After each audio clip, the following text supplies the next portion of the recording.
أعوذ بالله من الشيطان الرجيم.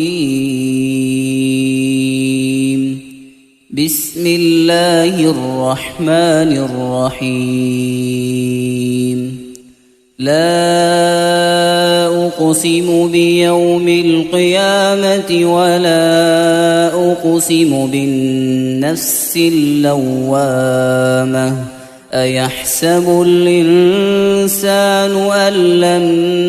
نجمع عظامه بلى قادرين على أن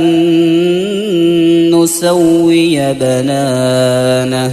بل يريد الإنسان ليفجر أمامه يسأل أيان يوم القيامة فإذا برق البصر وخسف القمر وجمع الشمس والقمر يقول الإنسان يومئذ أين المفر كلا لا وزر إلى ربك يومئذ المستقر ينبأ الإنسان يومئذ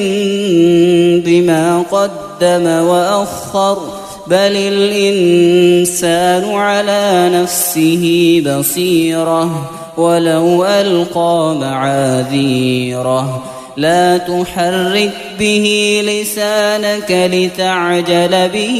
إن علينا جمعه وقرآنه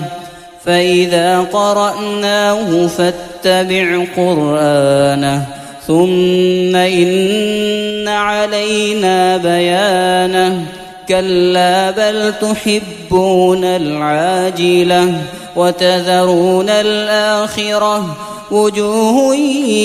يومئذ ناظرة إلى ربها ناظرة ووجوه يومئذ باصرة تظن أن